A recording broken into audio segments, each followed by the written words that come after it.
The pain in my chest was the first thing that told me I was still alive. The second was the cold metal table pressing against my back. I opened my eyes and saw white lights burning above me, and for a moment I thought I was back on the surface of Kethar 9, bleeding out in the red dust while my squad lay silent around me. Then the medical drone hissed near my ear, and I remembered. I was on the Starship Remembrance, 3 months after the ambush that should have killed me. My name is Marcus Hale, Sergeant, 3rd Terran Expeditionary Force, and I was the only man who walked out of that valley alive. The drone finished its work and rolled back. A voice came through the speaker above my head. Commander Briggs wanted me in his office. Now, I sat up slowly because sitting up fast made the world spin, and I pulled on the gray uniform that hung by the bed. My reflection in the metal wall looked like a stranger, thinner, older, eyes that had seen too much and slept too little. I walked down the long corridor of the ship, past officers who looked away when they saw me coming. Nobody knew what to say to a man who had watched his friends die, because the Galactic Concord had lied about the enemy being gone from that planet. Commander Briggs was standing at his window when I entered. He did not turn around. He just said, "Sergeant, sit down." I sat. He was holding a data slate in his hand, and he kept staring at it like it had personally insulted him. Finally, he turned to me. His face was red. He told me I had received a direct summons from the Vihaloran Imperium, from the Empress herself. I laughed. I could not help it. I thought it was a joke, some cruel prank from the officers who wanted me off the ship. But Briggs did not laugh with me. He slid the data slate across the desk, and I saw the seal of the Vihaloran throne burned into the top of the document. It was real. The Vihalorans are the oldest empire in this part of the galaxy. 7 feet tall, silver skin, eyes that glow in the dark. Their society is ruled by women, and their empress is chosen by blood and trial. Every 100 standard years, the empress must go through something called the Revan. It is a series of 7 tests where champions from every major species compete for the right to stand beside her as her partner and co-ruler. Humans had never been invited. We were too new, too rough, too strange until now.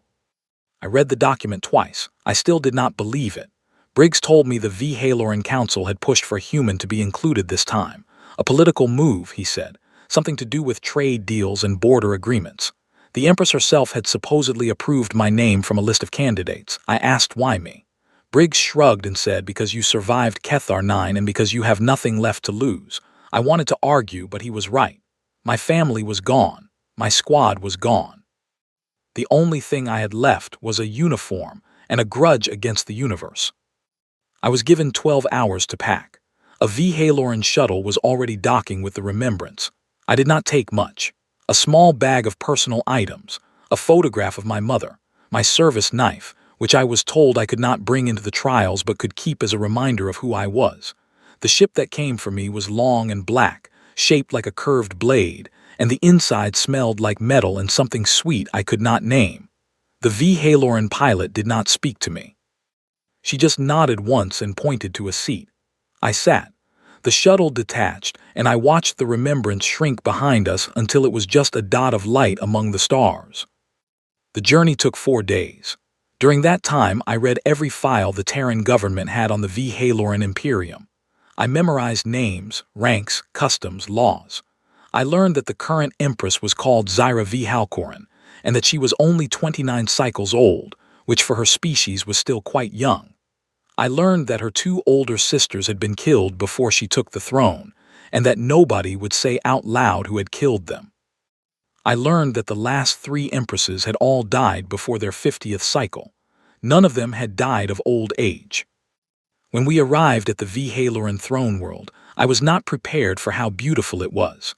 The planet glowed violet from orbit, with oceans of dark water and cities carved into mountains of black stone. The shuttle landed in a courtyard so large it could have held a small army, and I was met by a line of guards in silver armor. Nobody spoke to me. I was led through endless halls of polished obsidian, past paintings and statues older than human civilization, until I reached a massive door shaped like a closed hand. The door opened without a sound. Inside was the throne room. It was lit by floating crystals that gave off a cold blue light. Nobles stood along the walls, their eyes tracking me as I walked, and at the far end of the room, on a throne carved from a single piece of dark stone, sat the Empress. She was exactly as the files had described her, and also completely different. 7 feet of silver skin, yes. Eyes like cut sapphires, yes. But there was something in her face I had not expected. Something tired. Something that looked almost like disappointment when she saw me. I stopped at the base of the throne and gave the bow I had practiced 100 times on the shuttle. She did not move. She just watched me for a long moment, and then she spoke. Her voice was low and clear, and she spoke perfect Terran standard. "Sergeant Hale," she said. "You are the human they sent." I said, "Yes, Your Majesty." She tilted her head slightly. "You know why you are here?" I said I did. She said, "I did not choose you. My council forced me to accept a human candidate. I did not want it. I want you to understand that." I nodded. I did not speak. She leaned forward slightly. "You will die in the first trial," she said. "The other champions have trained for this their entire lives. You have trained for war. This is not war. I suggest you prepare yourself for what comes. Make peace with whatever you believe in. That is all." I should have been angry. I should have felt insulted. But there was something in the way she said it that made me think she was not trying to hurt me. She was trying to warn me. I looked up at her and I said, "Your Majesty, I do not have anything to make peace with, and I am harder to kill than most people expect." For just a second, something flickered in her eyes. Surprise, maybe, or curiosity. Then her face went blank again and she waved her hand. A guard stepped forward to lead me away. I was taken to the champion's quarters, a long hall of private rooms in the lower levels of the palace, and when I walked in, every head turned to look at me. There were 7 other champions. One was a Krellian, an 8-foot brute with skin like stone and arms thick as tree trunks. One was a Velari, a creature made of flowing liquid muscle with 3 eyes and hands that could bend metal. One was a Sharon psychic, tall and thin, with a smile that never reached his eyes. The others were just as frightening in their own ways. They all stared at me like I was a meal that had walked into the wrong room. Nobody spoke. Nobody had to. The message was clear. I was the weakest one here, and they all knew it. I found my assigned room, dropped my bag on the floor, and sat on the edge of the hard bed. My chest still hurt from the old wounds. My head was pounding, and I had just been told by an empress who did not want me and by 7 fighters who wanted me dead that I would not survive the week. I lay back on the bed and stared at the ceiling, and for the first time in a long time I laughed, quietly, to myself, because it was funny in a dark way. I had come here expecting to die. And now I was being told I would die. And somewhere, deep down, a part of me that had been sleeping since Kethar 9 started to wake up. Because I had been told I would die before, many times, and I was still here. Somewhere outside my room, a bell rang. A Vhaloran voice announced over the speakers that the first trial would begin at dawn. I closed my eyes. I did not sleep much, but I rested, and I thought about what the Empress had said and what she had not said. She had warned me. She had told me to prepare. An Empress who did not want me there would not have bothered to warn me. An Empress who wanted me dead would have let me walk in blind. There was something else going on. Something I did not understand yet, but I would. I have always been good at figuring things out when my life depends on it. Dawn came too fast. The bell rang again and I stood and I put on the gray training suit they had left for me. I walked down the long hall with the other champions. Nobody spoke. The Krellian shoulder-checked me as he passed, hard enough to bruise. I did not react. I just kept walking. We were led into a massive underground arena carved from black stone, with seats rising up on all sides. The seats were full of Vhaloran nobles in colored robes, and high above us, on a floating platform of silver metal, sat the Empress. She was dressed in white and gold today, with a thin crown of pale metal on her head.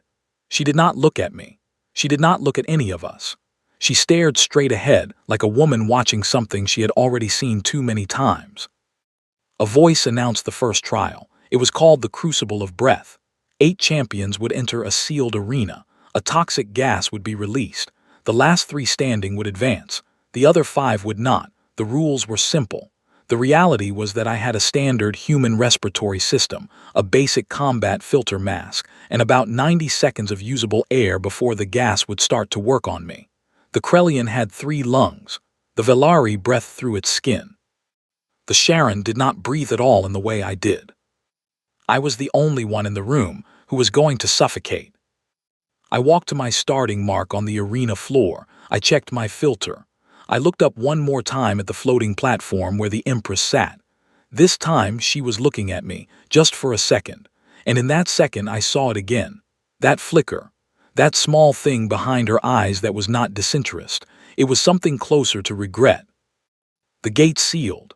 The countdown began. The gas started to fill the arena, pale green and heavy, curling around my ankles like a living thing. My filter was already working harder than it was designed to. I could feel my lungs starting to complain. The other champions were spreading out, taking positions, waiting for the first kill to come. I had maybe a minute before I would not be able to think clearly.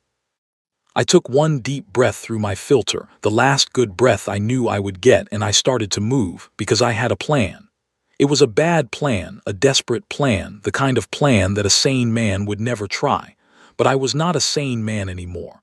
I had not been sane since Kethar 9. I was something else now, something the galaxy had not quite figured out yet. And I was about to show them what a human could do when he had nothing left to lose. The gas thickened around me.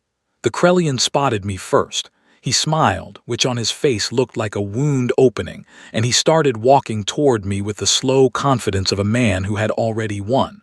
I let my shoulders sag. I let my knees start to buckle.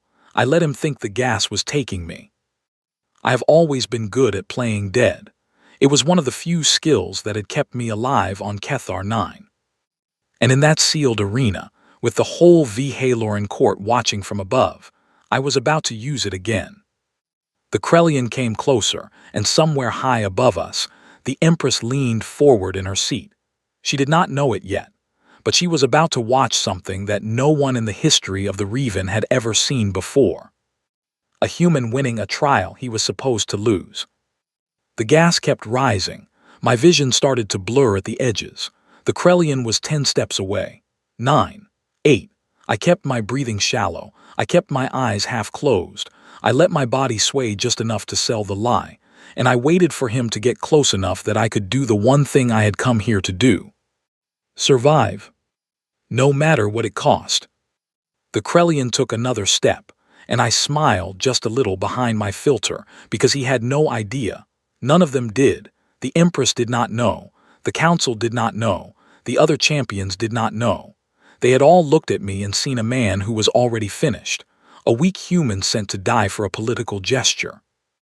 They were about to learn that the weakest-looking thing in the room is sometimes the most dangerous, because it has nothing left to protect, and because it has already decided that if it is going down, it is taking everyone else with it. The Krellian reached for me, and the first trial of the Revan began in earnest. The Krellian's hand closed on the front of my suit, lifting me off the ground like I weighed nothing. His breath came out in a hot rush through the slits on his neck, and I could smell the metal and meat stink of a creature that had never lost a fight in his life. His other hand pulled back, ready to snap my spine with one blow. And in that single moment, with my feet dangling above the arena floor and the green gas curling around us, I did the thing he did not expect. I did not fight him. I did not struggle. I did not try to escape. I grabbed the breathing tube running from his filter mask to the small tank on his back, and I yanked it loose with everything I had left. The tube came away in my hand with a sharp hiss. The Krellian's eyes went wide. He dropped me immediately, because now he had a bigger problem than a half-dead human. The gas was pouring into his own mask, and his 3 lungs were already starting to react. He stumbled back, clawing at his face, trying to reseal the connection. I hit the floor hard and rolled. My own filter was struggling now, and black dots were starting to dance across my vision, but I was not done. Not yet. I crawled to him while he was still panicking. He was huge, but panic makes every creature in the galaxy smaller. I reached up, pulled the filter mask off his face entirely, and I put it over my own. The seal was wrong for human skin, but it held enough. The clean air hit my lungs like a cold drink of water in a desert, and my vision cleared. The Krellian collapsed beside me, still breathing but no longer a threat. 2 down in a way. 1 for me, 1 for him. The other champions had not even noticed yet. They were too busy watching each other. The Velari and the Sharon were circling each other at the far end of the arena. The Velari's liquid body was rippling strangely, which told me the gas was affecting it more than it had expected. The Sharon was smiling, which was never a good sign. I stayed low. I crawled along the wall, using the Krellion's filter, moving toward the exit gate. I did not need to win the trial. I just needed to be one of the last three standing. If the other four killed each other, I would not have to fight any of them. I just had to survive. Velari and the Sharon finally came together. The Velari struck first, its arm stretching out like a whip of muscle. The Sharon did not move his body. He did not have to. I saw the Velari's head snap backward as if hit by an invisible force, and then its entire liquid body began to collapse inward. The Sharon had crushed its central mind node with a single psychic blow. The Velari fell apart on the arena floor, a puddle of dying tissue.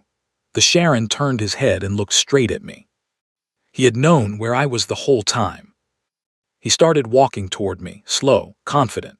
His thin body moved through the green gas like a ghost. I stood up slowly and I put my back against the arena wall. My service training was useless against a psychic. You cannot punch a mind. You cannot dodge a thought, but I had one thing he did not have. I had been told my whole life that humans were one of the most mentally resistant species in the galaxy. Our minds are messy. Our thoughts jump from thing to thing. Our emotions run wild. It makes us hard to read, hard to control, hard to crush. I had never tested it before, but I was about to. The Sharon reached out with his mind. I felt it as a pressure behind my eyes, like a hand pressing into my skull from the inside. I closed my eyes. I did not try to block it. I let him in, and I showed him Kethar 9. I showed him the red dust, the bodies of my squad. The moment I realized the Conquered had lied. The screaming, the silence after the screaming, the 3 months in the medical bay, the funerals I could not attend. Every piece of pain I had been carrying for a year, I pushed into his mind all at once, like a flood breaking a dam. The Sharon stopped walking. He stumbled. His smile was gone. I opened my eyes. He was shaking. His hands had gone to his own head, and he was making a low sound that was not quite a scream. Psychics feel what they read, I remembered from the files. They experience the memory as if it were their own.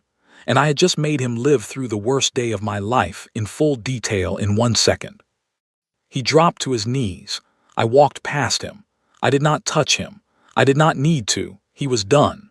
Whatever fight was left in him was being used to push my memories out of his head, and that was going to take him longer than this trial would last. A horn sounded. The gas began to clear. The trial was over. I looked around and counted. The Krellion was alive but down. The Velari was dead. The Sharon was kneeling and shaking. 2 other champions had killed each other in the far corner, and I had not even seen it happen. That left 3 standing. The Triran, a creature like a living tree. The K-Varan, a short but heavily armored fighter. And me. I had advanced. The arena gate opened. I walked out on my own 2 feet. Medical drones rushed in behind me to collect the injured and the dead. I handed the Krellion's filter mask to a confused V-Haloran guard who did not seem to know what to do with it. I kept walking. I did not look up at the floating platform. I did not need to. I could feel her eyes on me. Every V-Haloran noble in the arena was silent, not cheering, not booing, silent, like they had just seen something they did not understand. Good, let them wonder. I was taken to a private recovery room where a V-Haloran medic looked me over. She did not speak to me.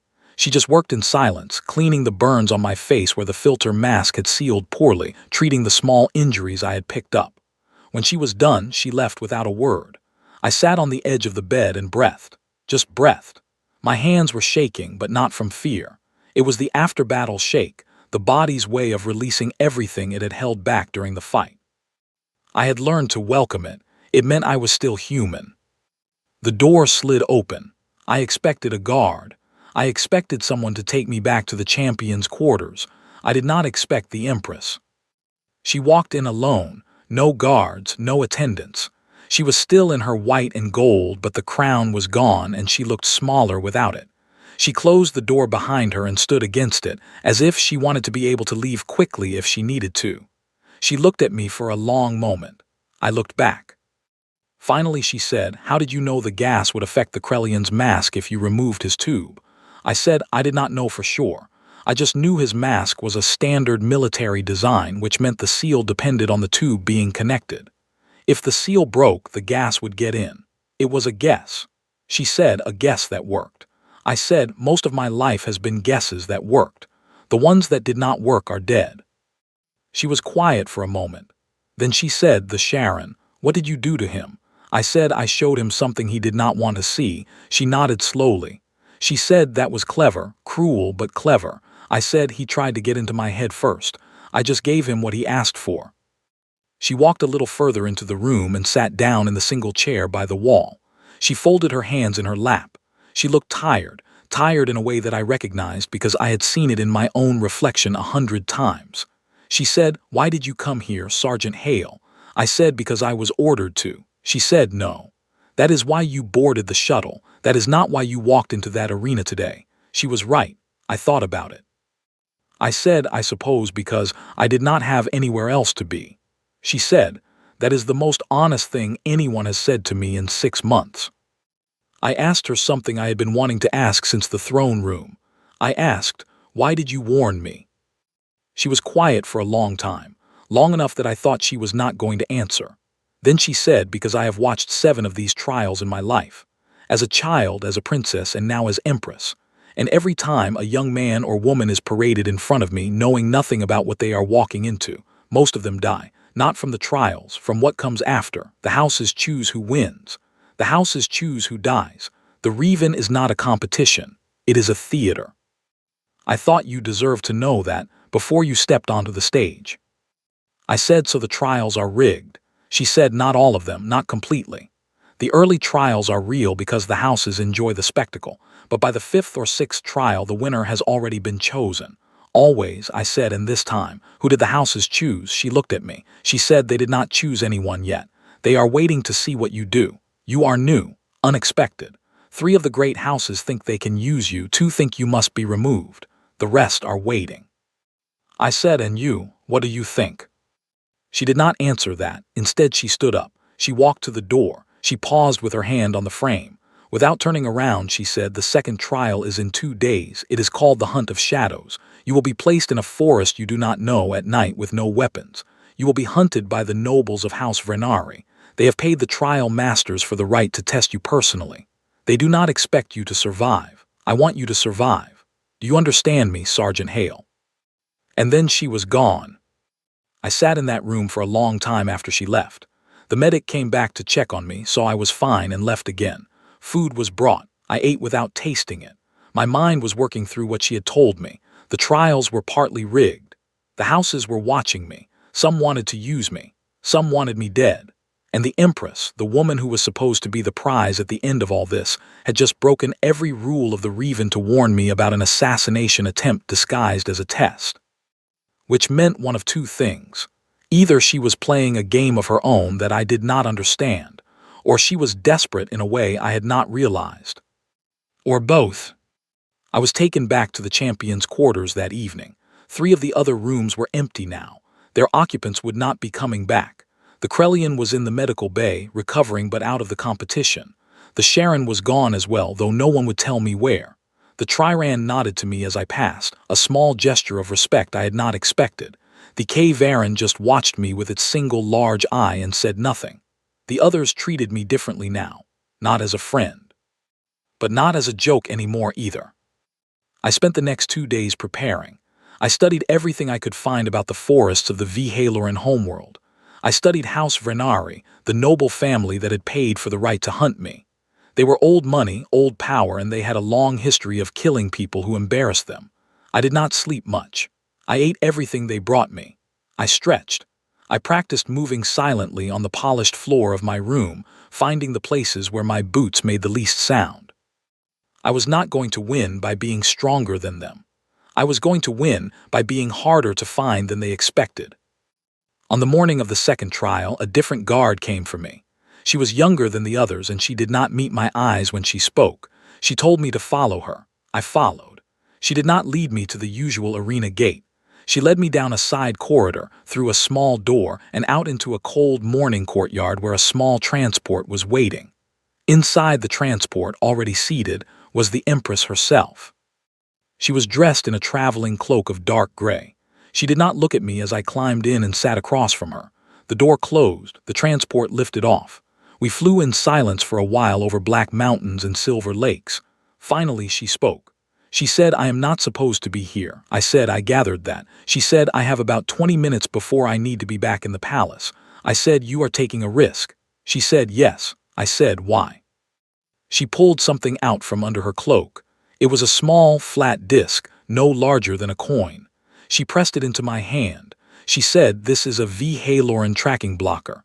It will hide you from the hunter's equipment for exactly 1 hour. After that, it will burn out and they will find you. Use the hour well." I looked down at the disc. I looked up at her. I said, "Why are you helping me?" She did not answer for a long moment. Then she said, "Because you are the first person in a long time who did not look at me like a prize to be won. You looked at me like a person. Even when I was cruel to you in the throne room, even when I told you that you would die, you looked at me like I was a person first and an empress second."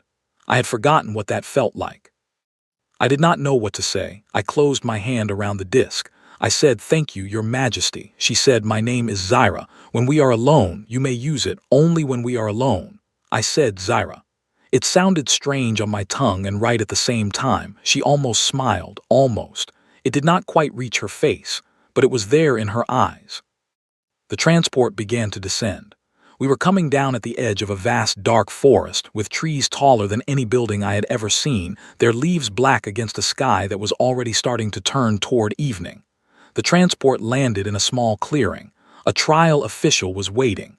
My time with the Empress was over. I stood up to leave. She did not stand. She just watched me go. As I reached the door, she said one more thing. She said, "Come back alive, Marcus." It was the first time anyone in the V-Haloran Imperium had used my first name. I stepped out of the transport, and the cold forest air hit my face. The trial official handed me a small survival kit, explained the rules in a flat voice, and walked away. A horn sounded in the distance. The hunt had begun. Somewhere out there in those dark trees, the nobles of House Vrenari were coming for me, armed and trained and certain I would not see another sunrise. I slipped the tracking blocker into my pocket. I looked up at the sky where the first stars were starting to appear, and I started to run. I ran for the first 10 minutes without thinking. My boots were quiet on the thick carpet of black leaves, and the trees swallowed me up almost immediately. The forest was strange in ways I had not expected from the files. The trunks were wider than houses, and they curved upward into a canopy so thick I could barely see the sky. The air smelled like cold water and something like burnt sugar. Small creatures moved in the branches above me, their eyes flashing green when they caught the light. I stopped behind a fallen log to catch my breath and think. The tracking blocker in my pocket was already warm against my leg. 1 hour. After that, the hunters would find me. I needed to use this hour to do something they would not expect. Running further into the forest would not save me. They knew this land. I did not. I needed to stop running away from them and start running toward them. I had made a decision in the transport, while listening to the Empress tell me about House Vrenari. A decision I had not shared with her, because I knew she would have told me not to do it. The nobles hunting me were not soldiers. They were rich men and women who treated killing as sport. They would expect a terrified human to flee in a straight line and try to hide. They would not expect the prey to turn around and hunt them instead. That is what I was going to do. I pulled open the survival kit the trial official had given me. Inside was a small knife, a coil of thin wire, a fire striker, a water bag, and a packet of dry food. It was not much, but it was enough for a man who had spent 5 years in Terran Special Forces before being moved to the Expeditionary Corps. I had been trained for exactly this kind of situation. Not on a V-Haloran forest moon, true, but the principles of hunting a hunter are the same on any world. Move quietly. Stay low, strike from behind. Never stay in one place long enough to be found. I started by building 3 false trails. I ran in 3 different directions for a short distance, dragging my boots to leave obvious tracks, then circling back carefully to erase my real path. Any tracker worth the name would find all 3 trails within minutes, and each one would cost them time to investigate. Time I could use. Then I climbed. The trees here had low, wide branches, easy to grip, and I went up about 30 feet and began moving through the canopy. The hunters would be looking for me on the ground. They would not think to look up, not at first. I heard them before I saw them. The nobles of House Vernari did not move quietly. They came through the forest in a loose line of 6, talking to each other in low voices, carrying long, thin rifles and wearing dark armor with silver decorations. They were laughing. One of them made a joke about how long this would take. Another said she hoped I would run fast enough to make it interesting. They passed almost directly beneath me, and I held my breath until they were gone. Then I dropped down behind them and began to follow. This was the part that would have seemed mad to anyone watching. I was unarmed except for a small knife. They had rifles. If even one of them turned around at the wrong moment, I would be finished. But they were not looking behind them. Why would they? They were the hunters. I was the prey. The prey does not chase. I picked my first target carefully. The noble at the back of the group was a tall Vhaloran woman with silver hair tied in a long braid. She was walking slightly apart from the others, probably because she thought she was above them. Her arrogance made her lazy. I waited until the group reached a small stream, where the sound of running water would cover any noise, and I moved up behind her as she paused to adjust her boot. I did not kill her. I want to be clear about that. Killing nobles in a trial meant a death sentence no matter how I justified it. What I did was put her to sleep. Terran hand-to-hand training includes a pressure point method that works on most humanoid species. I applied it from behind, quickly and cleanly, and she went limp in my arms. I lowered her to the ground beside the stream. I took her rifle, her communicator, and a small pouch of what looked like tracking darts from her belt. Then I dragged her behind a large tree and left her there, breathing steadily, with no memory of how she had gotten there. 5 hunters left. The group noticed she was gone about 10 minutes later. I heard one of them call her name, Velry, then again louder, then a confused murmur as they gathered to look for her. This was the moment I had been waiting for. I had studied the rifles from the files, and I knew how the stun setting worked. The rifles were designed for hunting, and they had a non-lethal mode for when nobles wanted to capture prey alive to play with. I switched the rifle to stun and took careful aim from my position in the trees. I fired twice.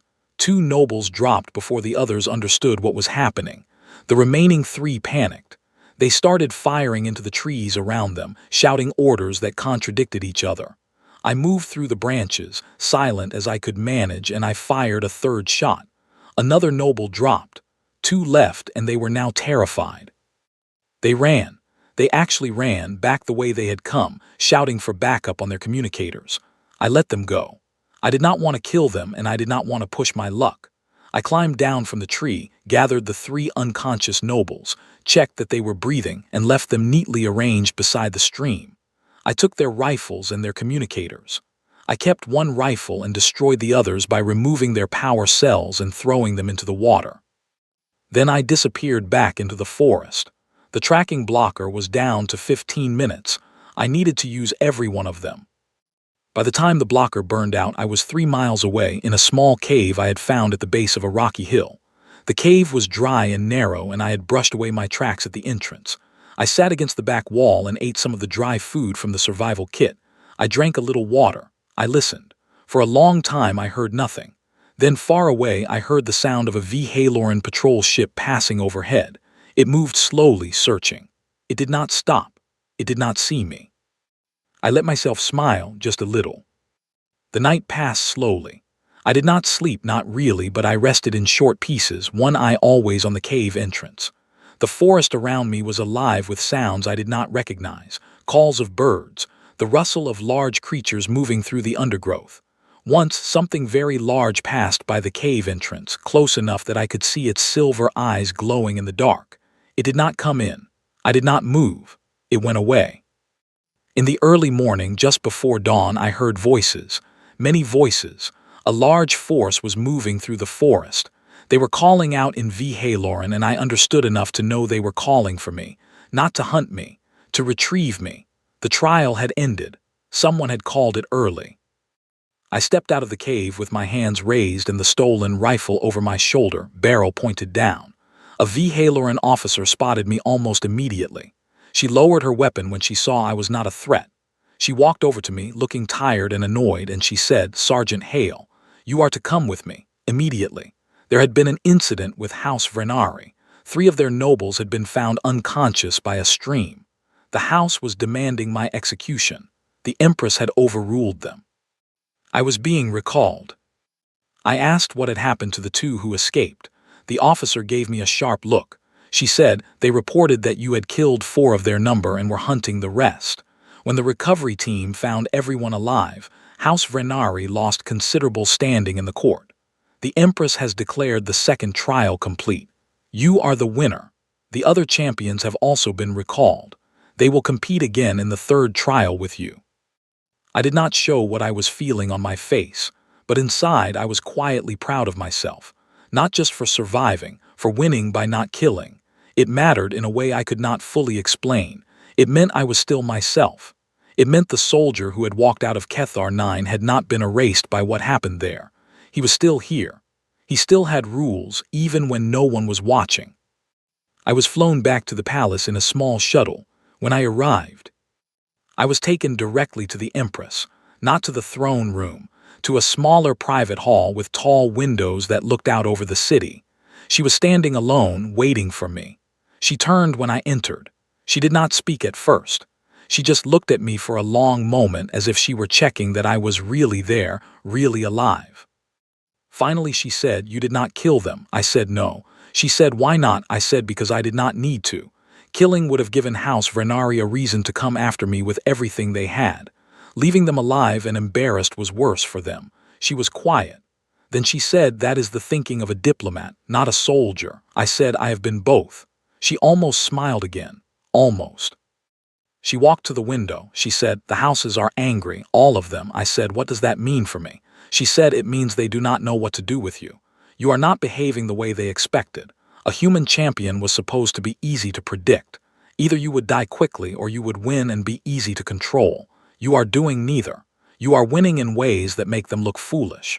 I said, "I am sorry if that causes you problems." She said, "Do not be sorry. It is the first time in 6 months I have watched the council argue, and not been the one they were arguing about." We stood at the window together for a while, not talking. The city below was waking up. Silver towers caught the morning light. Strange birds wheeled in the air between them. She said, "The 3rd trial is in 5 days. It is called the Trial of Wit. You will be given a puzzle. You will have 1 hour to solve it in front of the full court. The puzzle is designed by the trial masters. It cannot be rigged. It is fair in that sense. But the other champions have tutors who have trained them for this. You do not." I said, "What kind of puzzle?" She said, "It changes every time. Strategy, logic, sometimes a riddle, sometimes a test of observation, always difficult." She turned away from the window to face me. She said, "I cannot help you with this one. I would be caught. The trial masters watch closely." I said, "You have already helped me more than anyone in this palace. That is enough." She looked at me for a long moment. Then she said something I did not expect. She said, "Marcus, tell me about the world you came from." We talked for over an hour. I told her about Earth, about the blue oceans and the green forests and the cities with lights that you could see from space. I told her about my mother, who had been a teacher before she died. I told her about my father, who had been a mechanic and who had taught me to fix anything with my hands if I was patient enough. I told her about the friends I had lost on Kethar 9. Not the details, just their names, just who they had been before they were gone. She listened. She did not interrupt.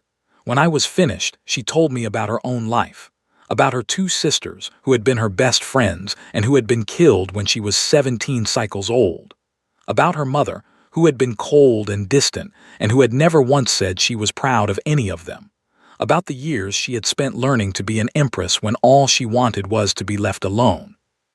It was the strangest conversation I had ever had. Sitting in a hall of silver and glass on an alien world, talking to the most powerful woman in this part of the galaxy, as if we were 2 soldiers sharing stories after a long march. When she finally said I had to leave, I did not want to, but I understood.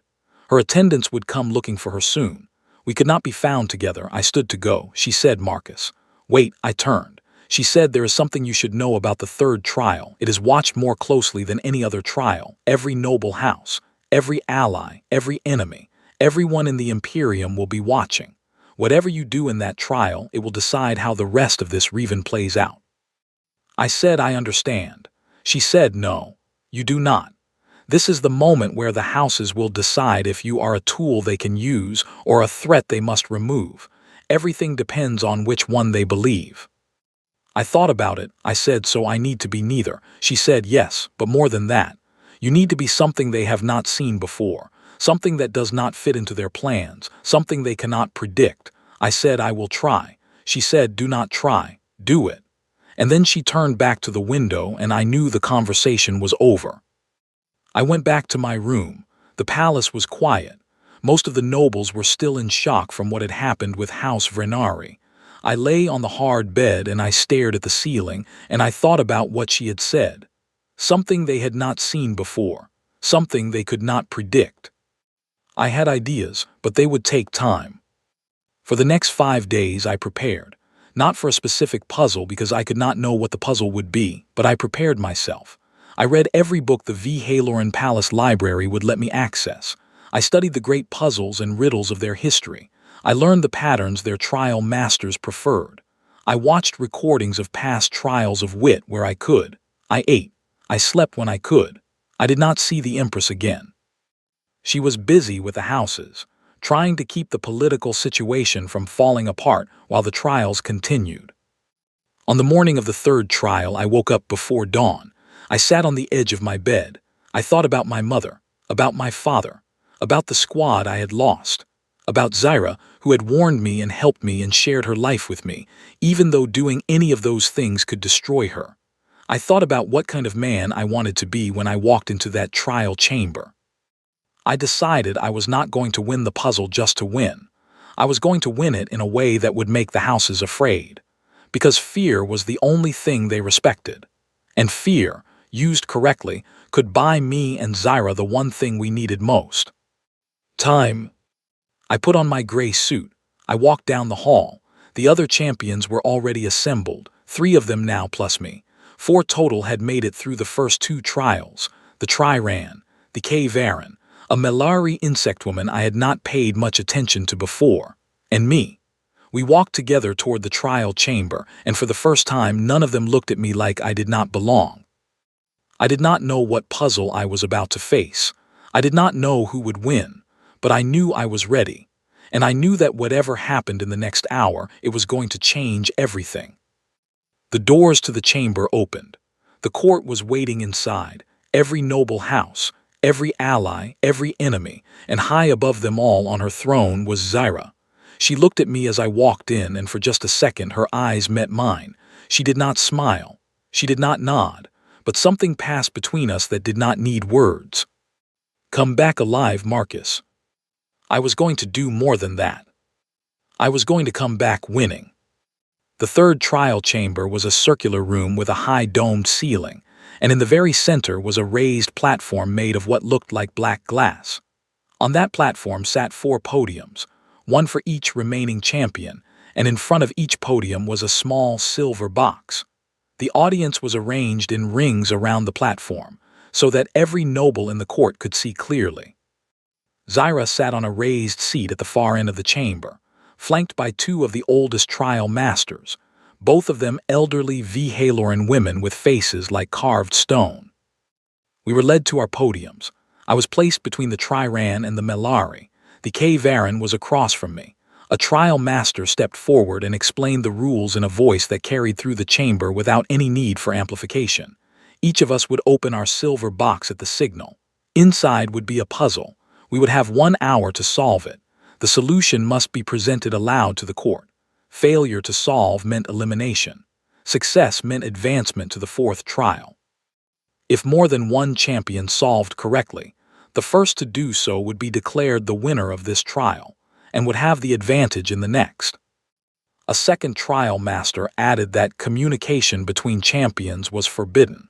So was the use of any equipment not provided in the silver box. Any violation would mean immediate elimination. The signal was a bell. I opened my box. Inside was a small stack of papers. a single writing stylus, and a strange object that looked like a twisted metal knot with no clear beginning or end. I picked up the papers first. The top page had a short message written in VHaloran, translated below into Terran Standard. It said, "In the old tongue of our people, there is a story of a queen who faced 3 advisors. One advisor always told the truth. One advisor always lied. One advisor sometimes told the truth and sometimes lied. And which one could not be predicted.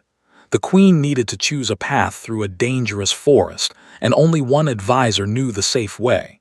She could ask only one question to only one advisor, and she did not know which advisor was which. What question should she ask, and to whom?" I read the message twice. Then I looked at the metal knot. I turned it in my hands. I could not find where it began or where it ended. There were no seams, no openings, no clear way to take it apart. And then I understood. The puzzle was not the question in the message. The puzzle was the metal knot. The message was a trick, a classic logic riddle that every educated person in the galaxy already knew the answer to. If I spent my hour working on the riddle, I would solve it in 10 minutes and feel clever. And then I would sit at my podium for 50 minutes with nothing to do, and the metal knot would stay knotted. And when the hour ended, the trial masters would reveal that the real test was the knot, and I would fail. They were testing whether we would see past the obvious puzzle to find the hidden one. It was a beautiful trap, and I almost fell into it. I set the papers aside. I picked up the knot. I began to study it properly. Around me, I could hear the other champions working. The Triran was making small rustling sounds, probably writing on the papers. The Kvaran was silent, but I could see out of the corner of my eye that it had opened the message and was frowning at it. The Melari was clicking softly to itself in the way her kind did when they were thinking. I focused on the knot. I ran my fingers over every part of it. The metal was cool and smooth, but there were very tiny ridges at certain points that I could feel but not quite see. I tilted the knot toward the light. The ridges formed a pattern that looked almost like letters, VHaloran letters. I remembered seeing them in the palace library. The knot was not a puzzle to be untied. It was a puzzle to be read. I spent the next 20 minutes tracing the ridges with my fingertip, reading them slowly. The letters formed a single sentence in old VHaloran. It took me a long time to translate it in my head because my VHaloran was still rough, but I got there. The sentence said, "The truth is in the breaking." I stared at that sentence for another 5 minutes. What did it mean? The truth is in the breaking. Breaking what? The knot. I looked at the knot again. If I broke it, I would damage trial equipment. That might disqualify me. But the sentence on the knot itself was telling me to break it, which meant the trial masters expected it to be broken, unless that was another trap. I thought about what I knew. The trial was called the Trial of Wit. It was designed to test thinking, creativity, and courage. The easy puzzle was the riddle. The hidden puzzle was the knot. And the knot itself was telling me to break it. 3 layers. Most champions would stop at 1. Some would stop at 2. Very few would go to 3. But I was not most champions, and I had spent my whole life breaking things when they needed to be broken. I gripped the knot firmly in both hands. I looked up at Zyra. She was watching me. Her face gave nothing away. I took a breath, and I snapped the knot in half. The metal made a soft clicking sound as it broke, and inside was a small hollow chamber. And inside that chamber was a tiny folded piece of paper. I pulled it out carefully. I unfolded it. On the paper was a single word written in VHaloran. Surrender. I almost laughed out loud. The trial masters had hidden one final test inside the knot. After all the layers of clever thinking, after all the work to break past the obvious puzzle and find the hidden one, the final answer they wanted the champion to shout out to the court was the word surrender. To prove that the wisest thing a ruler could do sometimes was to admit when a fight could not be won and give up gracefully. It was a very VHaloran answer. It fit everything I had read about their culture. Their great generals were famous for knowing when to retreat.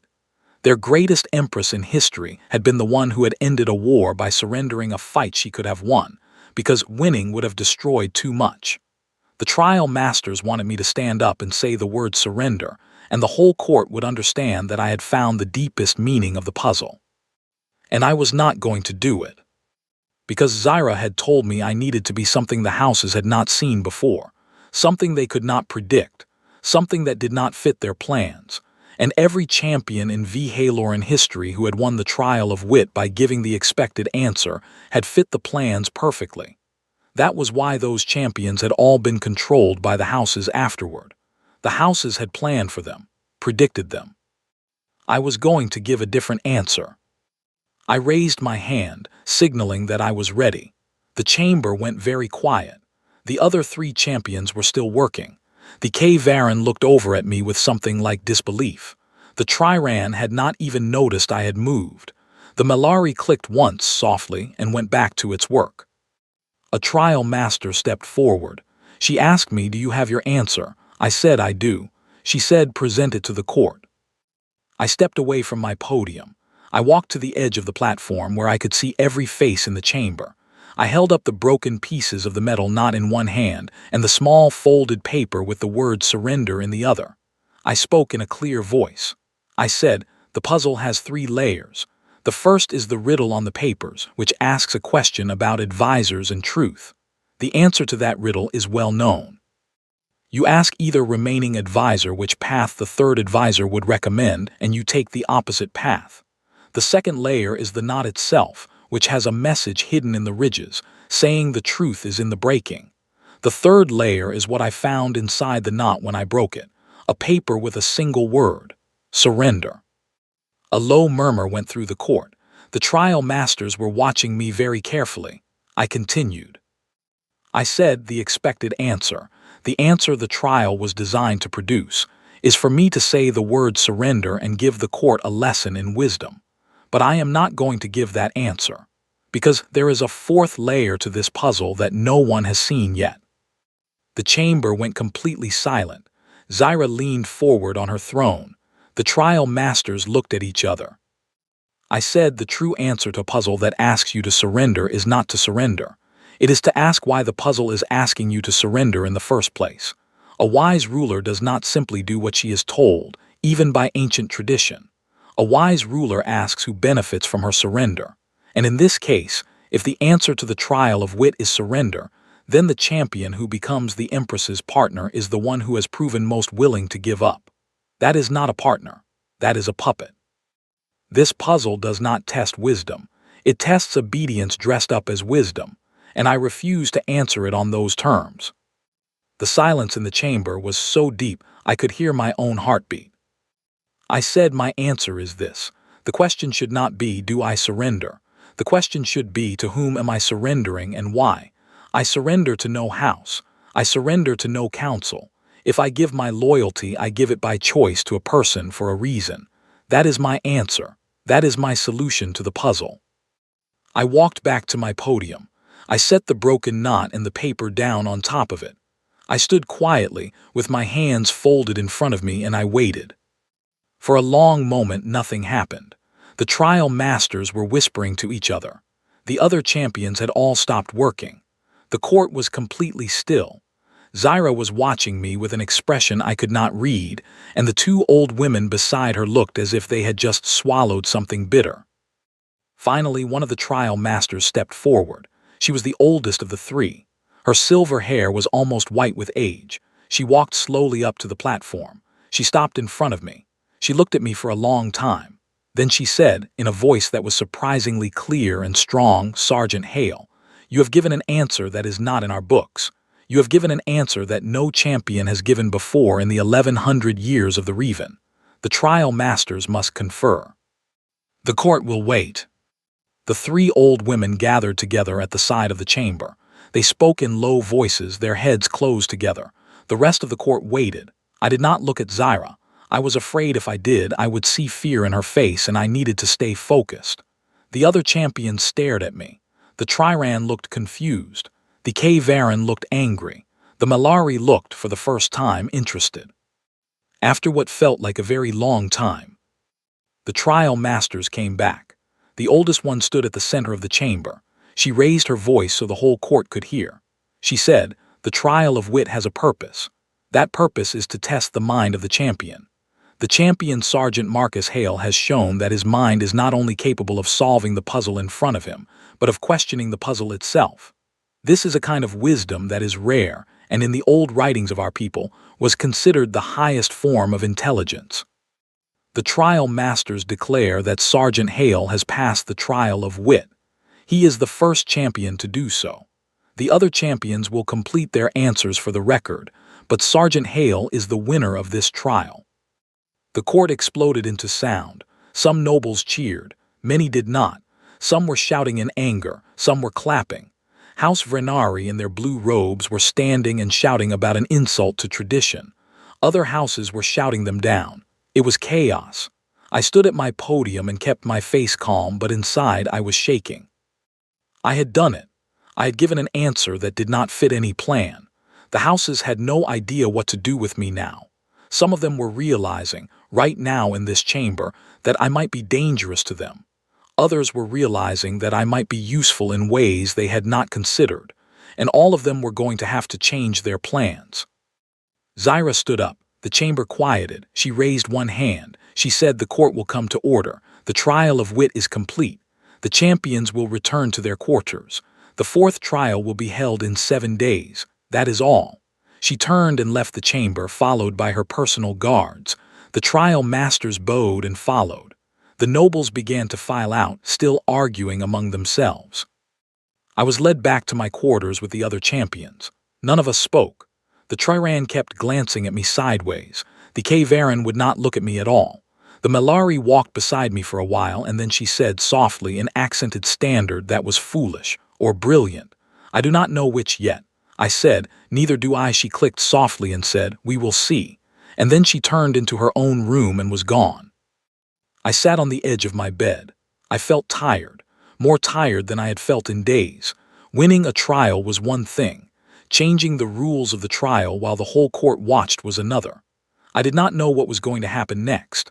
I did not know if I had just saved myself, or if I had just painted a target on my back that every house in the Imperium would be aiming at for the rest of my life. I did not have to wait long to find out. That evening, just as the sun was setting outside my window, there was a knock at my door. Not the chime that guards used, a soft knock, human style. I stood up and opened the door. Zyra was there, alone. Again.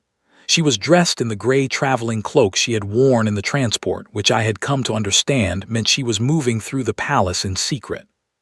She stepped inside without waiting for an invitation. She closed the door behind her. And then, before I could say anything, she said, "That was the most frightening thing I have ever seen anyone do." I said, "I am sorry if I frightened you." She said, "No, you misunderstand. I am not frightened of you. I am frightened for you. Do you understand what you just did in that chamber?" I said, "I think I do. I refuse to be controlled." She said, "You did more than that. You taught every noble in the Imperium that a human champion cannot be predicted. That is not something they will forgive. Some of them will try to use you anyway, thinking they can be the first to succeed where others have failed. Some of them will decide you are too dangerous to be allowed to continue. And some of them, tonight, are going to start planning to kill you before the fourth trial begins." I said, "How do I survive that?" She said, "That is what I came to tell you. Starting tomorrow, I am assigning you a personal guard, a woman I trust. Her name is Kaelin. She has served my family for 20 cycles. She will stay with you at all times outside of the trials. She will watch your food. She will watch your door. She will watch the windows. She will not let you out of her sight." I said, "A personal guard for a trial champion. That is not allowed, is it?" She said, "It is not forbidden. It has never been done before because no champion has ever needed it. I am creating a precedent. The houses will be angry. I do not care. I am the Empress. They will have to accept it." I said, "Zyra, why are you doing this? Really?" She was quiet for a moment. Then she said, "I told you before. You see me as a person. That is rare. That is almost impossible. I have been Empress for 7 cycles, and in that time I can count on one hand the number of people who have looked at me and seen anything other than a crown." She paused. She said, "I have decided that if I am going to die young, like my mother and my sisters, I would rather die after a few weeks of being seen as a person than after another 20 years of being seen as a crown. I said, you are not going to die young, not while I am here. She looked at me. She said, I believe you mean that. I said, I do. She stepped closer, not much, just one step, but in the small room it was enough to close the distance between us. She said, the fourth trial is the trial of sacrifice. It will be the most dangerous yet, not because of the trial itself, because of what will happen around it. There are houses that will try to kill you during that trial, not just to win, to remove you permanently. I said, I know. She said, I will do what I can to protect you. But there is a limit to what I can do without revealing that I care. And if I reveal that, the houses will use it against both of us. I said, I understand. She said, do you? I said, yes. The moment you step in too obviously, they will know you are attached to me. That attachment becomes a weakness they can use. So you have to stay cold in public. You have to let them think I am just another champion to you. She said, yes. That is exactly right. I said, so what do we do? She said, we trust each other. In private, we are honest. In public, we are strangers. That is the only way. I said, I can do that. She said, good. Then she turned to leave. At the door she paused. Without looking back, she said, Marcus, if something happens to you in the fourth trial, I want you to know. I do not regret warning you that first night. I do not regret telling you my name. And I do not regret coming here tonight. I said, Zyra, something is not going to happen to me. She said, promise me. I said, I promise. She left. The door closed behind her. I stood in the middle of my room for a long time and I thought about what I had just promised. I was a soldier. Soldiers do not make promises about staying alive. We make promises about doing our duty. But this promise was different. This one I was going to keep no matter what, because I had seen what was in her eyes when she asked me. I had seen fear, yes, but I had also seen hope. And hope is a dangerous thing to break in someone who has not felt it for a very long time. The next morning, a V-Haloran woman in light armor was standing outside my door. She was shorter than most V-Halorans, but her shoulders were wide and her hands had scars across the knuckles. She introduced herself as Kaylin. She said very little. She said she was my shadow for as long as the Empress required it. She checked my room for hidden devices. She checked my food. She did not smile. She did not frown. She was simply present and alert and ready. The days until the fourth trial passed slowly. I trained when I could. I rested when I needed to. I did not see Zyra again during those days. That was part of the plan. In public, we were strangers, but I knew she was thinking about me, and she knew I was thinking about her. On the sixth day, Kaylin woke me in the middle of the night.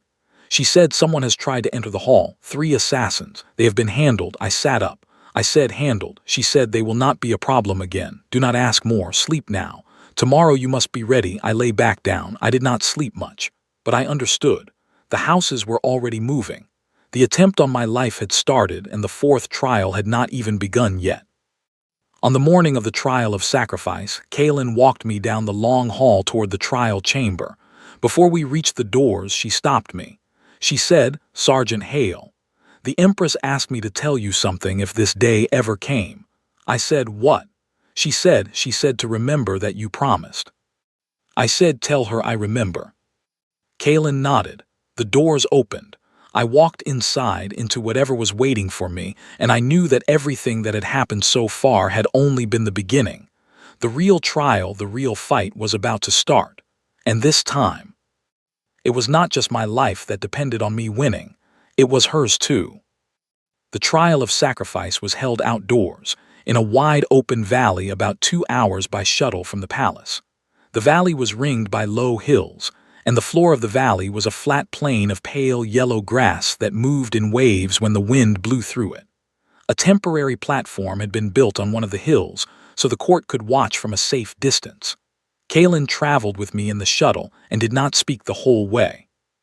Her eyes were on the ground and the sky at all times, and her hand never strayed far from the weapon at her belt. When we landed, a trial master met us at the edge of the valley. She explained the rules. Each champion would be paired with a V-Haloran citizen. The citizen was a stranger, someone the champion had never met, and the champion would be given 30 minutes to protect that citizen across a 3-mile walk through the valley. Along the way, there would be tests, dangers, challenges. Any champion who abandoned their citizen to save themselves would fail. Any citizen who was harmed would cause their champion to lose points. To pass the trial, the champion had to reach the far end of the valley with the citizen still alive and well. It sounded simple. It was not. I already knew from Zyra that the houses had been planning for this trial.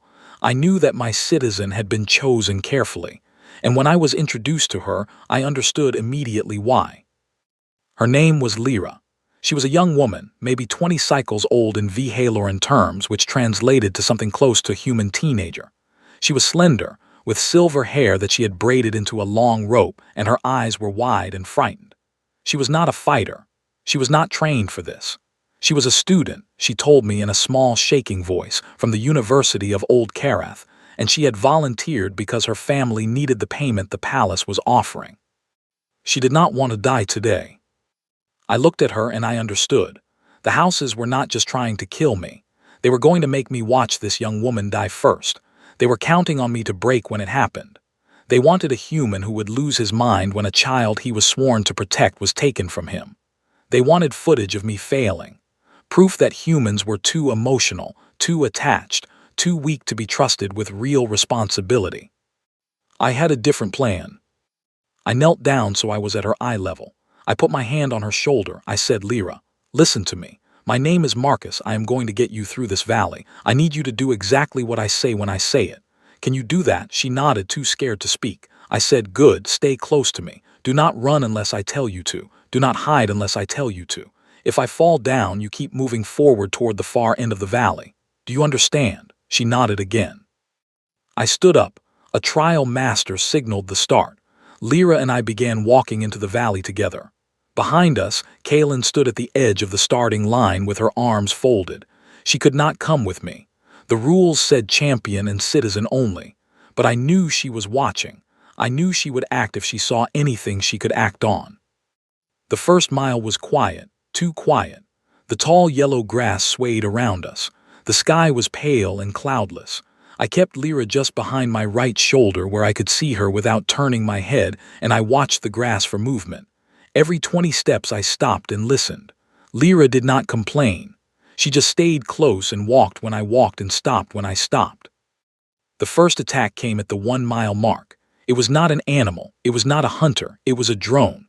A small silver drone rose up out of the grass about 30 feet in front of us, and its single red eye locked onto me. I pushed Lyra down behind a low rock and crouched next to her. The drone fired. Something hit the rock above our heads with a loud crack. Stun bolt, not a killing shot, which meant someone wanted to take us alive. That was worse in some ways. It meant the real danger was whoever was controlling the drone. I had studied Vhaloran drones during my preparation. I knew their weakness. They had to recharge between shots, and during the recharge, their single red eye dimmed for about 2 seconds. I watched. The drone fired again. The bolt hit the rock. I saw the eye dim. I was up and running before the eye brightened again. I covered the 30 feet in less than 3 seconds. The drone was too slow to track me at close range. I grabbed it out of the air with both hands, ripped it to the ground, and smashed its eye with the heel of my boot. It sparked once and went dead. I dragged it back to Lyra and pulled out its internal data unit. The data unit showed where the drone had been receiving its commands from, somewhere ahead of us, about half a mile, at a small outcropping of rocks. I told Lyra to stay low and follow me. We moved through the grass on our hands and knees. The yellow grass was tall enough to hide us if we stayed down. Lyra kept up. She did not make a sound. I began to feel something like respect for her. She was more than she seemed. We reached the outcropping. I left Lyra hidden in the grass 20 feet away, and I crawled up to the rocks alone. Behind them were 2 Vhalorans in dark gray cloaks, not trial officials, with a portable drone control unit. They were watching a small screen and arguing in low voices. I understood them. One was saying they had lost contact with the drone. The other was saying I had clearly destroyed it, which was impossible because humans could not move that fast. The first was saying they needed to call in backup. I did not let them call in backup. I came over the rocks. I did not try to fight them. I did not need to. I kicked their control unit into the grass, pulled their communicators from their belts before they could react, and stepped back with both of their own weapons raised at them. They froze. I said, in the best Vhaloran I could manage, "You will sit down. You will be quiet. If either of you moves, I will stun you." They sat down. They were nobles, I could tell from their rings, and they were terrified of being seen sitting on the ground at the hands of a human. It was almost funny. I bound their wrists with strips of cloth I tore from their own cloaks. I took their gear. I took a small healing device from one of their belts, which I recognized from the files as a standard Vhaloran combat medic kit. I went back to Lyra and helped her up. I told her we were moving faster now. She nodded. We moved. The second attack came at the 2-mile mark. This one was worse. It was not a drone. It was a predator, a large wild animal that the Vhalorans called a sarin, something like a cross between a wolf and a large cat, with thick gray fur and long teeth. It came at us from the left, fast, out of a stand of dark trees. Lyra screamed. I had just enough time to push her behind me and raise one of the stolen stun weapons. The sarin hit me before I could fire cleanly. I got off one shot that grazed its shoulder but did not bring it down. The animal knocked me to the ground, and for a terrible second I was looking up into its open mouth. But I had been in close fights before. I had fought things with teeth and claws and bad intentions many times. I got my forearm up under its jaw, pushing its head back, and I fired the stun weapon into its chest at point-blank range. The sarin twitched and went limp. I shoved it off me and stood up. My arm was bleeding where one of its claws had torn through my sleeve. I ignored the pain. I checked Lyra. She was crying quietly, but she was not hurt. I put my good hand on her shoulder. I said, "You are okay." She said, "I thought we were going to die." I said, "Not today, not yet." But I was not sure the sarin was a natural predator. Its presence here at exactly the right moment was too convenient. Something had driven it to us. I pulled the healing device from my pocket. I used it on my arm first because I could not protect Lyra with a bleeding arm, and then I used it on a small scratch she had picked up on her ankle. The device worked in seconds. The wounds closed. The pain faded. We kept moving, 1/2 mile to go. The third attack came without warning, and it was the one that almost finished me. We were crossing a shallow stream when the ground under Lyra's feet gave way. I had not seen the trap. It had been hidden under a layer of grass laid carefully over a pit, and she stepped on exactly the wrong spot. She fell through with a short cry. I threw myself forward and caught her wrist just as she went down. I landed on my stomach at the edge of the pit, my arms stretched down into the dark hole, with her dangling below me. The pit was deep, maybe 20 feet. At the bottom, I could see sharp metal stakes pointing up. If I let go, she would not survive. Lyra was crying again. Her free hand was scrabbling against the dirt wall of the pit, trying to find something to hold.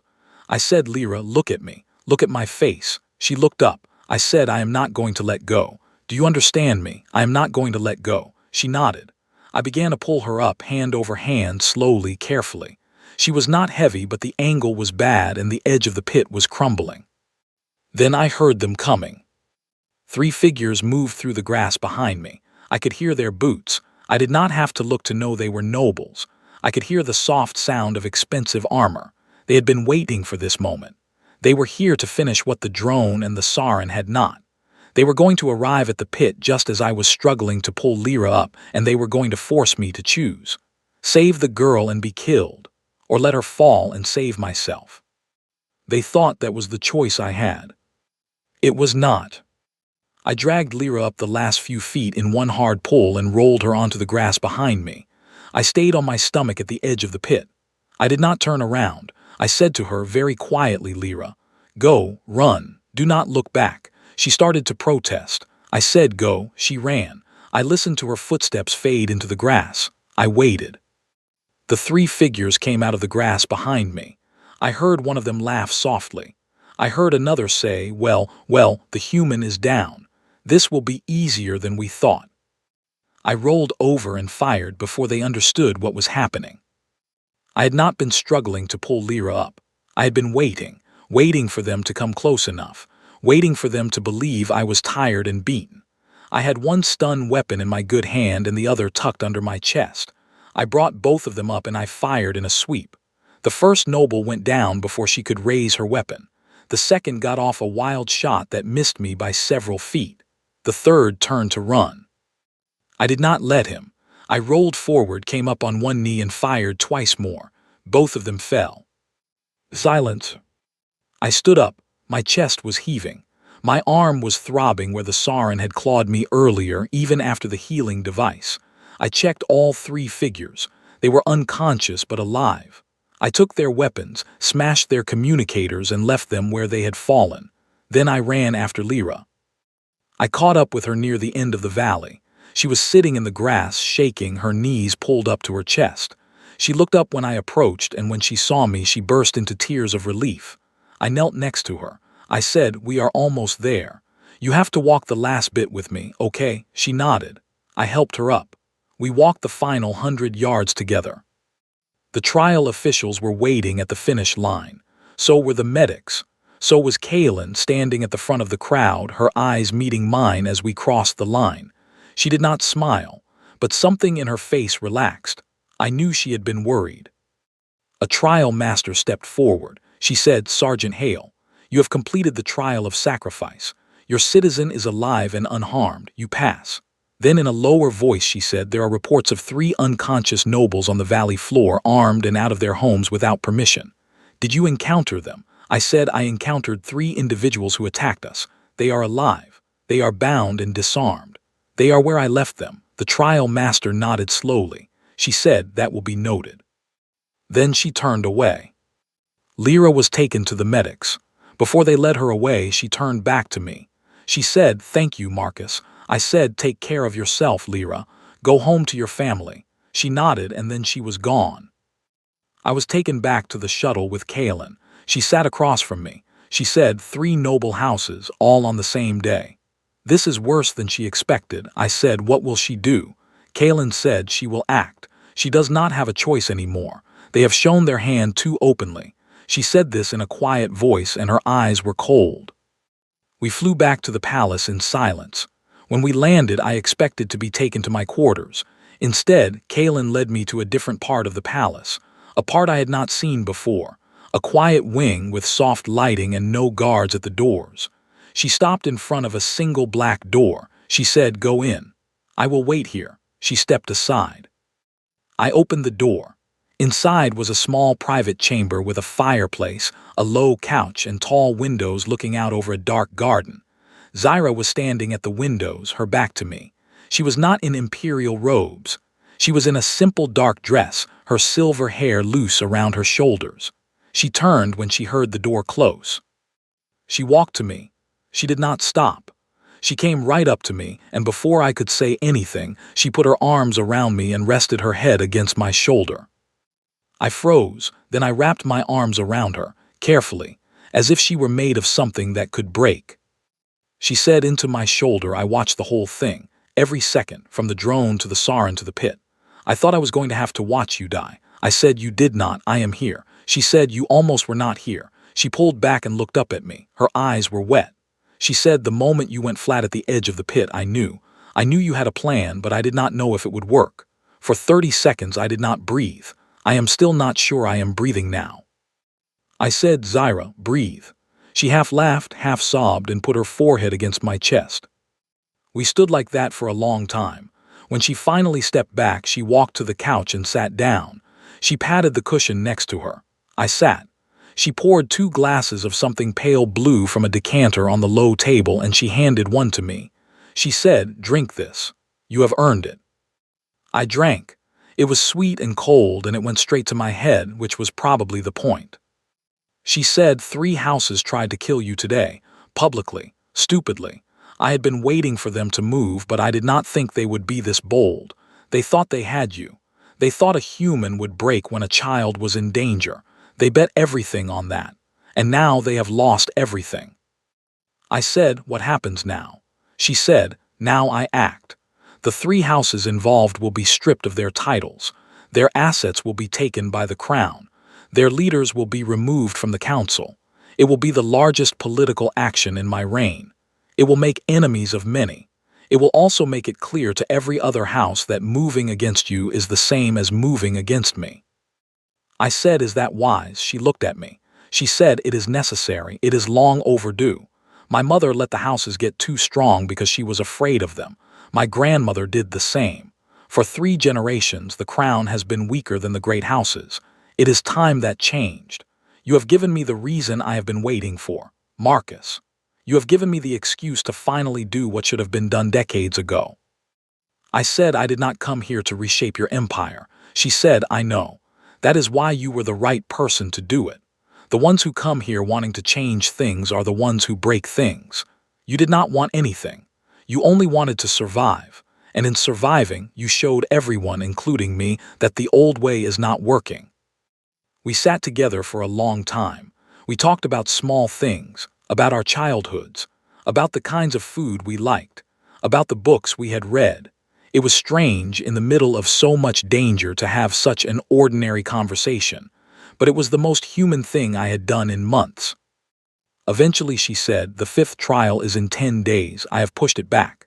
The Imperium is in too much upheaval for it to happen sooner, which gives us time. I said, time for what? She said, time to plan. The 5th trial is the trial of devotion. It is the second to last, and it is the one I am most afraid of.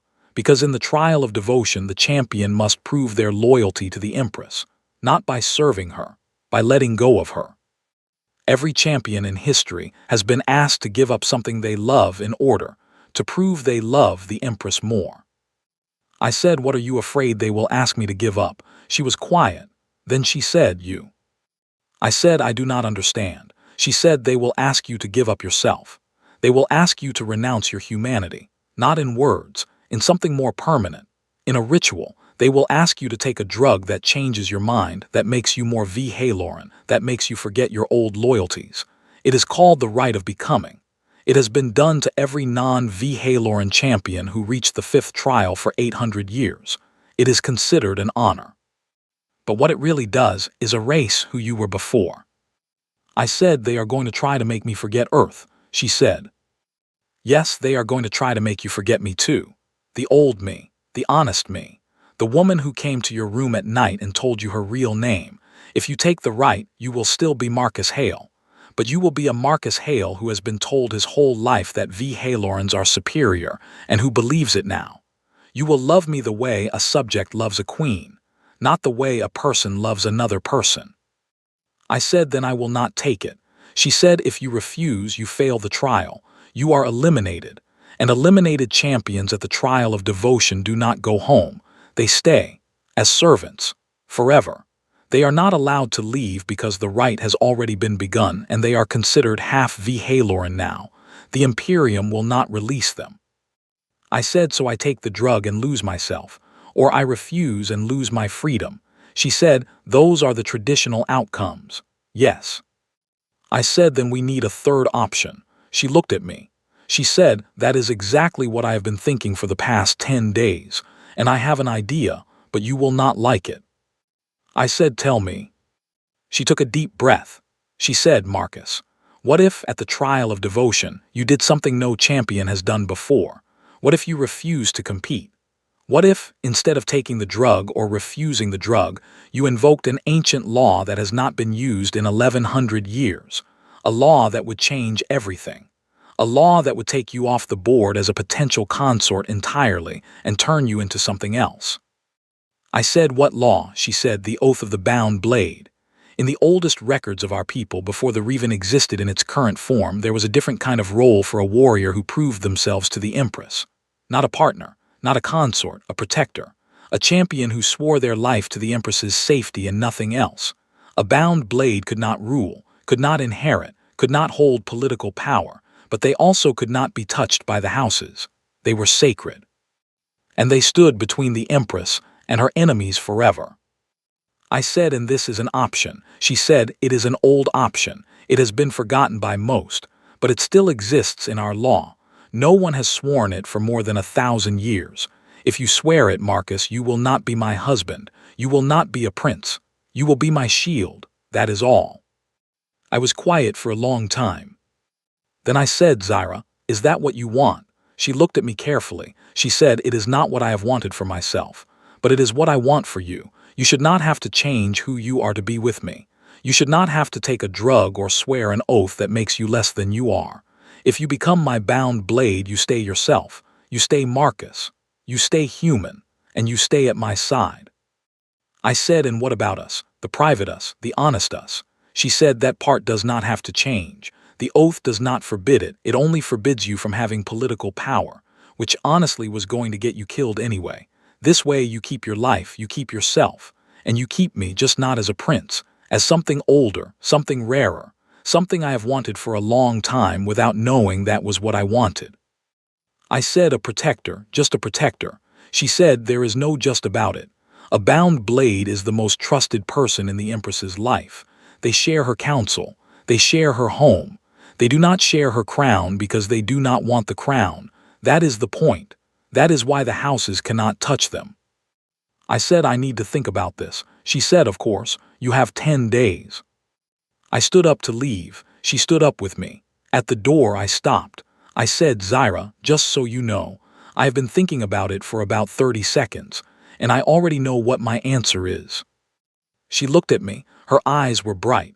She said, "Do not tell me now. Wait. I want you to be sure. When you walk into that trial chamber on the 10th day, if you swear the oath, I will know then. And if you do not, I will understand. Whatever you choose." I said, "All right, but I already know." I left the room. Kaylin fell in beside me. We walked back to my quarters in silence. But inside, I was not silent at all. My mind was moving fast and my heart was moving faster. I had come to this world expecting to die. I had ended up changing the course of an empire, exposing a conspiracy, and falling in love with its empress. 10 days. 10 days until the 5th trial.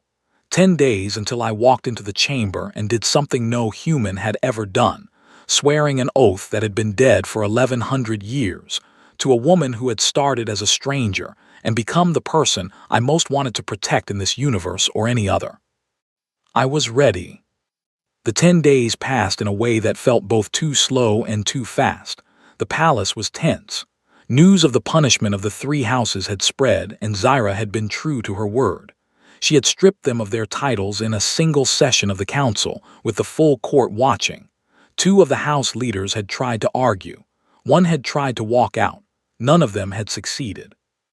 Zaira had been colder and sharper in that session than I had ever seen her, and I heard from Kaylin afterward that many of the older nobles had said privately that she was more like her grandmother than anyone had realized. Her grandmother had been the last Vhaloran empress to rule without fear of the houses. It had been a long time since anyone had said that name with anything other than regret. I did not see Zaira in person during those 10 days.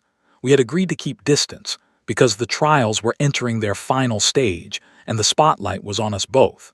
But she found small ways to remind me she was thinking of me. A book about Vhaloran law left in my room with a note pointing to the page about bound blades. A plate of what turned out to be her favorite childhood food sent to my quarters one evening. A single silver flower tied with gray thread placed on my pillow the night before the trial. No message. None was needed.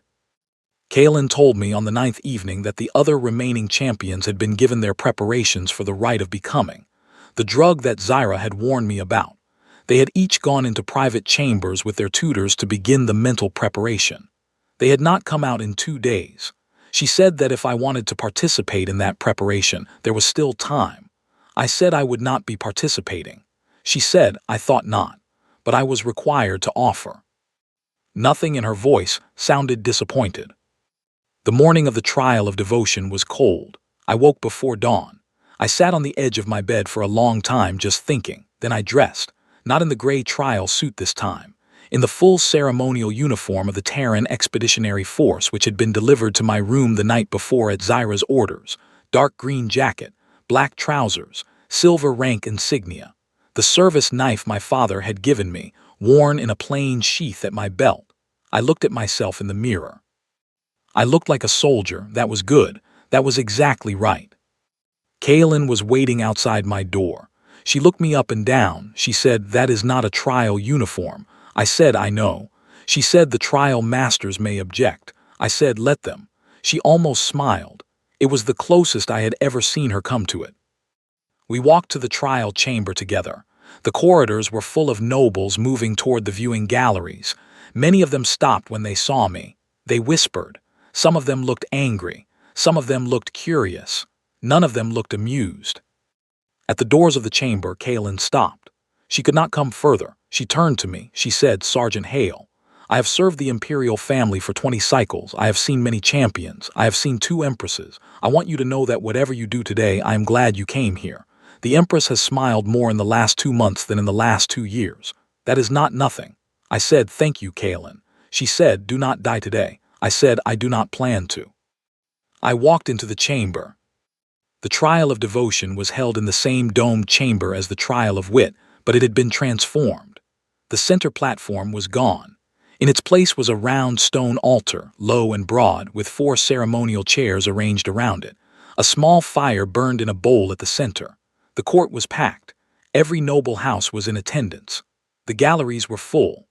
Zyra sat on her raised seat at the far end, in the deep purple robes of ceremony, with the full imperial crown on her head. Her face was a mask. She did not look at me when I entered. That was part of the act. I did not look at her either.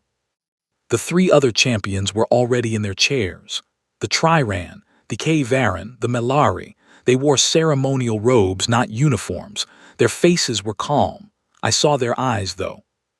And I saw something in them I had not seen before, a distance, a softness. They had already begun the mental preparation for the rite. They were no longer quite themselves. I took the 4th chair. The oldest trial master stepped forward. She raised her voice. She said, we are gathered today for the 5th trial of the Revan, the trial of devotion.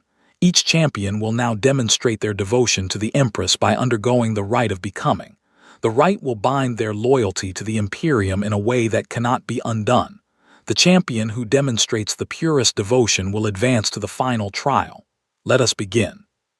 A younger trial master stepped forward with a silver tray. On the tray were 4 small cups of blue liquid, one for each of us. She began to walk around the altar, placing a cup in front of each champion. The Triran received his cup first. He lifted it and held it over the fire. The Varan received the 2nd cup. It did the same. The Melari received the 3rd cup and held it in her many small hands.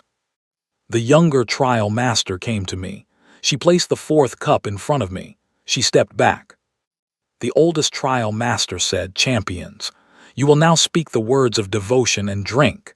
You will speak them in the order you have drawn. Champion of the Triran, you will begin. The Triran began to speak the ceremonial words. His voice was deep and musical. He was saying he would renounce his old loyalties. He was saying he would embrace the V'Haloran way. He was asking the spirits of the Imperium to reshape his mind in their image. When he finished, he raised the cup and drank. His shoulders sagged. His eyes closed. For a long moment he did not move. Then he opened his eyes again, and the expression in them had changed. The rite had begun to work. The Varan spoke next. Then the Melari, each of them drank, each of them changed. Their faces were still their own, but something behind their faces was different, quieter, smaller. The oldest trial master turned to me. She said, champion of Earth, it is your turn. I stood up. The court fell silent. Zyra did not move, but I could feel her watching. Every noble in the chamber was watching. This was the moment everyone had been waiting for. I stepped back from my chair. I did not pick up the cup. I walked slowly around the altar toward the open space in front of Zyra's seat. The trial masters looked at each other in confusion. The oldest one said, champion, you must return to your seat and speak the words. I said with respect, trial master, I am not going to speak those words, and I am not going to drink that cup. The chamber erupted. Nobles began to shout. The trial masters stood frozen. Zyra did not move, but I saw one of her hands grip the arm of her chair very tightly. I raised my voice over the noise. I said, I am invoking the oath of the bound blade. The shouting stopped. It stopped immediately, like someone had closed a door on all the sound.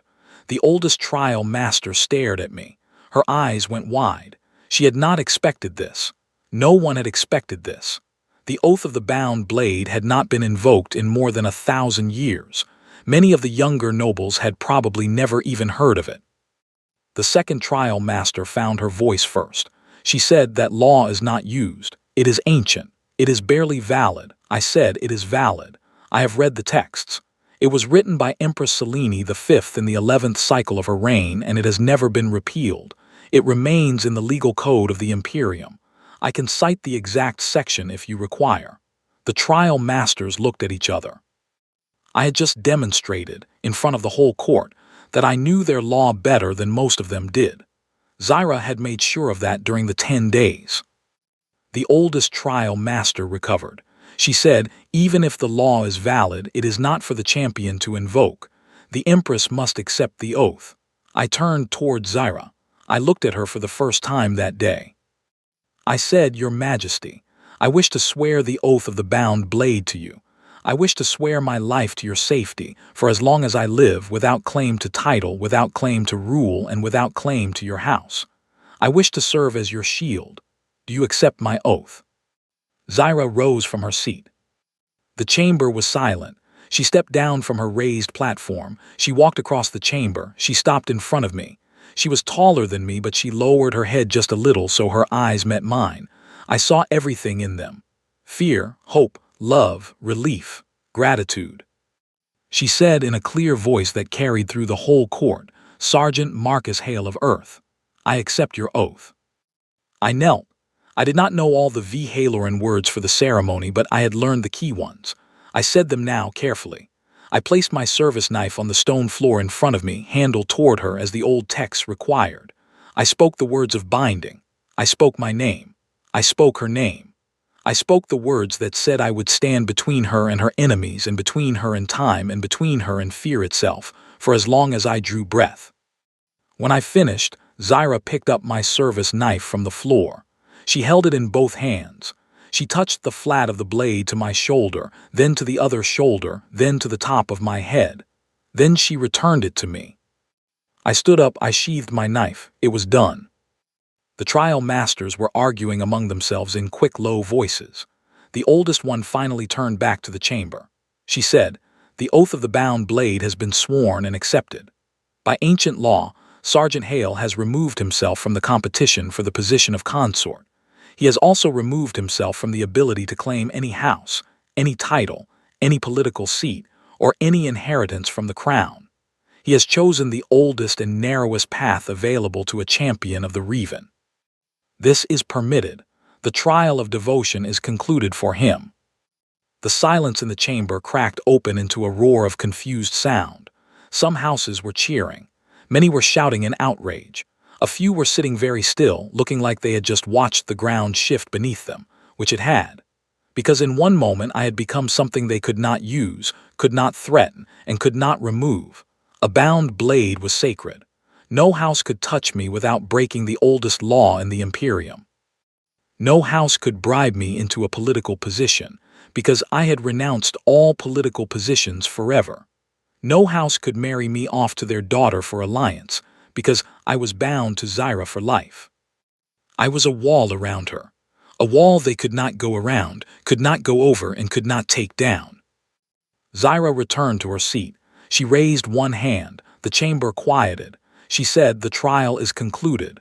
The champions who completed the rite will recover in their chambers. Sergeant Hale will accompany me. This court is dismissed. She stood. She walked out of the chamber.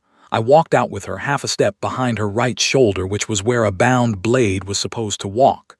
Kaylin fell in beside me as we passed her station at the door. She said nothing, but I saw her hands. They were shaking a little. Even she had not been sure I would do it. Or maybe she had been sure and the shaking was relief. We walked to the private chamber where Zyra and I had spoken the night of the trial of sacrifice, the room where we had talked about childhoods and books. She closed the door behind us. She turned to me. For a long moment neither of us spoke. Then she said, Marcus, you did it. I said, I did it. She said, you just changed 1,100 years of tradition with one sentence. I said, that is what you asked me to do. She said, I asked you to survive. You did more than survive. She walked to me. She stopped in front of me. She reached up and put her hand against my cheek. She said, you chose me. in a way that no one has ever chosen an empress before, not for a crown, not for power, for me. I said, Zyra, I have been yours since the night in the transport. I just had to find a way to say it that the houses could not break. She kissed me. It was the first time. It was not a political act. It was not for the court. There was no court here. There was only her and me and the small fire in the hearth, and the light coming in through the windows from a city that was already different because of what I had just done. When she stepped back, her eyes were wet again and she was smiling. A full smile. The first real full smile I had seen on her face. She said, there is still one more trial. The 6th is not counted. The 7th is the final, the trial of dominance. In that trial, the remaining champions duel for the final right to the crown. But you are no longer competing. So the trial will be between the other 3. Whoever wins will claim the consort position. I said. Then I have not saved you from the consort. She said, you do not understand. By invoking the oath of the bound blade, you have broken the Reven itself. The oath can only be sworn if the Empress accepts.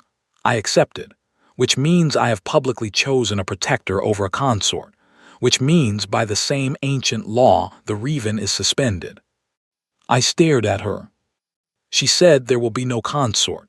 There will be no new ruler taking half my throne. The houses have no opening. They have no pawn to crown. They have only me, the Empress, and my bound blade standing beside me, for the rest of my reign. I said you knew this. When you told me about the oath, you knew this was what it would do. She said I suspected.